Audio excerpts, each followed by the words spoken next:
ప్రజాపాలన విజయోత్సవాల్లో భాగంగా పెద్దపల్లిలో నిర్వహించే యువ వికాస సభను విజయవంతం చేయాలని ఐటీ పరిశ్రమల శాఖ మంత్రి దుద్దిళ్ల శ్రీధర్బాబు కోరారు. సభకు సీఎం రేవంత్ రెడ్డి హాజరై దాదాపు 9,000 మందికి ఉద్యోగ నియామక పత్రాలను అందిస్తారని తెలిపారు. ఈ సభలోనే స్కిల్ యూనివర్సిటీలో భాగస్వామ్యమయ్యే 7 ఏజెన్సీలతో ఒప్పంద పత్రాలపై సంతకం చేస్తారని, digital employment exchange CM cup ప్రారంభిస్తారని చెప్పారు.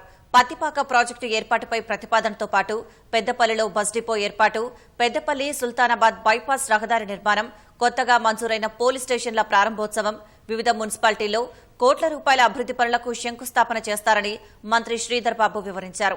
ముఖ్యమంత్రి పర్యటన సందర్భంగా పెద్దపల్లి జిల్లాకు ప్రభుత్వం ఆసుపత్రులను మంజూరు చేసింది. మంథనలో 22 కోట్ల రూపాయలతో 50 పడకల ఆసుపత్రిని మంజూరు చేస్తూ ఉత్తర్వులు జారీ చేసింది. పెద్దపల్లిలో ప్రస్తుతం ఉన్న 50 పడకల ఆసుపత్రిని 100 పడకలకు పెంచేందుకు 51 కోట్ల రూపాయలు మంజూరు చేసింది. పెద్దపల్లి జిల్లా గుంజపడుగులో 2 కోట్ల 45 లక్షల రూపాయలతో ప్రాథమిక ఆరోగ్య కేంద్రాన్ని మంజూరు చేసింది. ప్రధానంగా ధర్మపురి, పెద్దపల్లి, రామగుండం, మంతని చిట్ట చివరి రైతు సోదరులకి ఎస్ఆర్ఎస్పి నీటికి సంబంధించి ప్రతి సందర్భంలో కూడా టైలెండ్ ప్రాంతాలకు నీరు అందటం లేదని రైతులు పడతా ఉన్న ఆందోళన, ఆవేదనను మేమందరం కూడా పోయి ఉత్తమ్ కుమార్ రెడ్డి గారితో పాటు ముఖ్యమంత్రి గారిని కలుసుకొని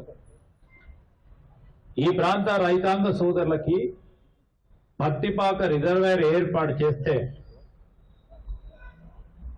ఇబ్బంది లేకుండా ఉంటుందని చెప్పడంతో రేపు గౌరవ ముఖ్యమంత్రి గారు దాని విషయంలో ప్రకటన చేయటం జరుగుతుంది. సుల్తానాబాదు పెద్దపల్లి బైపాస్ రోడ్డుకు సంబంధించిన ఫౌండేషన్ కూడా వేయబోతా ఉన్నారు. రామగుండం నియోజకవర్గానికి సంబంధించిన R&B రోడ్లు 60 కోట్ల రూపాయలతో అక్కడ R&B రోడ్లకు కూడా ఫౌండేషన్ స్టోన్ అయిపోతా ఉన్నారు.